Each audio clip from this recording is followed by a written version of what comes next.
शेतकऱ्याची मुलं शेती का करत नाहीत? नमस्कार मित्रांनो, मी विजय कुंभार. आज मला तुम्हाला काही बोलायचं होतं, काही विचारायचं होतं. शेतकऱ्याची मुलं शेती का करत नाहीत हो? आणि त्यापेक्षाही मोठा प्रश्न असा आहे की त्यांची खरंच चूक आहे का? मला असं वाटतं खरंच ती त्यांची चूक नाही आहे. कारण कोणताही मुलगा किंवा मुलगी जन्माला येताना असा कोणता व्यवसाय मी करेन हे असं ठरवून कधी जन्माला येत नाही आहे, किंवा तसं ठरवून त्या कुटुंबात सुद्धा ते बाळ लहानाचं मोठं होत नाही आहे. तर ती मानसिकता तयार होत असते. सचिन तेंडुलकर नेहमी म्हणत होते की संस्कार करायचे नसतात, संस्कार घडत असतात. हळूहळू वर्षानुवर्ष आपण सगळे मिळून ती एक मानसिकता तयार करत आहोत. चला बघूया परिस्थिती कशी घडत असते. बघा, शाळेत आपण लहान असतो त्यावेळी शिक्षक विचारायचे की तुझे वडील काय करतात. एखादा मुलगा म्हणायचा माझे बाबा डॉक्टर आहेत, माझे बाबा इंजिनियर आहेत, माझे बाबा शिक्षक आहेत, माझे बाबा उद्योजक आहेत. पण जेव्हा एखादा मुलगा म्हणायचा माझे बाबा शेती करतात, त्यावेळची त्या मुलाकडं बघण्याची नजर कशी असायची? खरं सांगा, त्या मुलाकडं बघण्याची नजर कशी असायची? माझे बाबा शेती करतात. कोण टाळ्या वाजवत नव्हतं. त्या मुलाकडं उलट एका दयेनं पाहिलं जायचं, त्याच्याकडं कमीपणाच्या भावनेनं बघितलं जायचं. आणि ही वस्तुस्थिती आहे, हे वास्तव आहे. आपण आपल्याला मुलाला कधी म्हणालं का हो की मोठा हो आणि शेतकरी हो? कसं शक्य आहे होय? कारण मुलं शब्दापेक्षा आयुष्य पाहत असतात.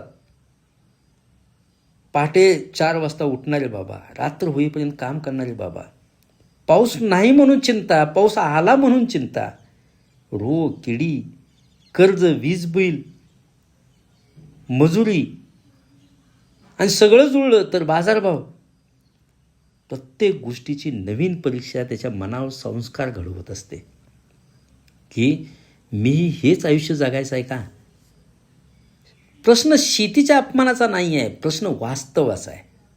कारण ज्यावेळी तरुण मुलं बाहेर जात असतात, शाळा शिकण्यासाठी जात असतात, त्यावेळी ती त्यांची जीवनशैली आपल्या मित्रांची पाहत असतात.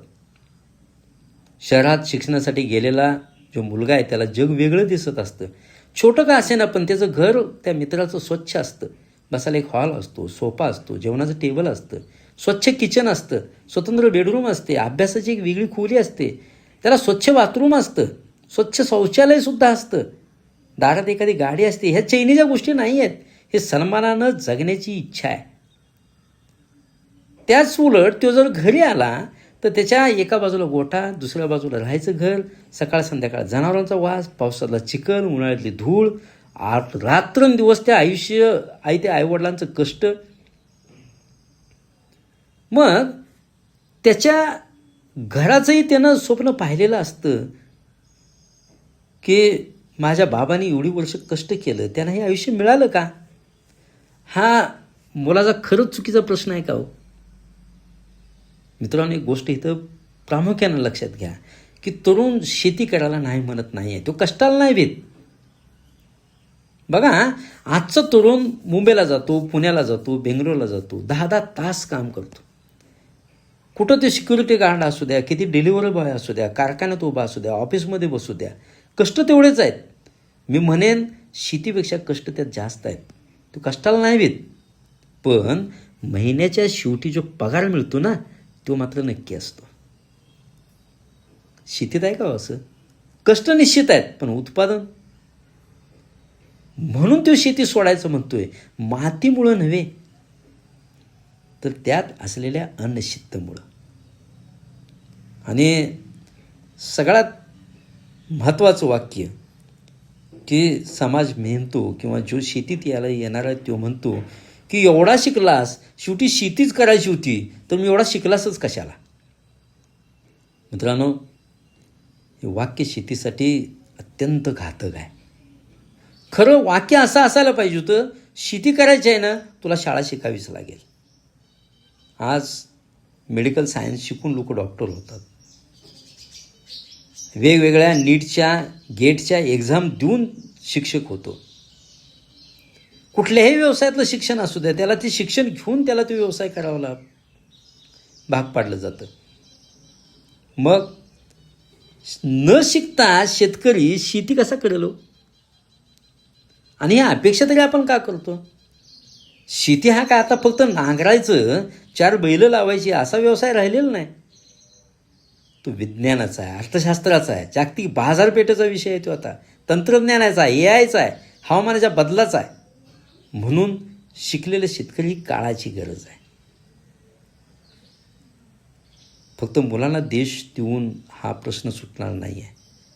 आपल्याला व्यवस्था बदलावी लागेल. उत्पादनावर खर्चावर आधारित योग्य दर मिळायला लागेल, स्थिर बाजारपेठ मिळावं लागेल, विश्वासार्ह विमा आपल्याला मिळायला पाहिजे. निर्यात धोरणावर सातत्यानं योग्य तो बदल जागतिक बाजारपेठेचा अभ्यास करून व्हायला पाहिजेत. शेतकऱ्याच्या घामाला योग्य किंमत मिळालीच पाहिजे. आणि सगळ्यात महत्त्वाचं, शेतकऱ्याच्या कुटुंबाची जीवनशैली बदलायला पाहिजे. कारण देशाचं पोट भरणाऱ्या माणसाला सन्मानानं जगण्याचा अधिकार नक्की आहे. मित्रांनो, मला असं अजिबात वाटत नाही की आजचा तरुण शेतीचा तिरस्कार करतो. तो तिरस्कार करतोय अनिश्चिततेचा, अपमानाचा, स्वतःच्या असुरक्षित दिसणाऱ्या भविष्याचा. मित्रांनो, ज्या दिवशी शेतीत सन्मान असेल ना, स्थैर्य असेल ना, आर्थिक सुरक्षितता नक्की असेल ना, त्याने घेतलेल्या ज्ञानाला प्रतिष्ठा असेल ना, त्या दिवशी कोणालाही आपल्या मुलाला सांगावं लागणार नाही की तू शेती कर. तो स्वतः अभिमानानं म्हणेल मी शिकून शेती करणार आहे. आणि मित्रांनो, ज्या दिवसाची भारताची शेती फक्त टिकणार नाही तर ती जगाला दिशा देईल. कारण शेतीची समस्या ही कष्ट करण्याची नाही आहे, ती व्यवस्थेची आहे. शेतकऱ्यांच्या मुलाला शेती नको असं नाही आहे, त्यांना सुरक्षित आयुष्य पाहिजे एवढं मात्र नक्की आहे.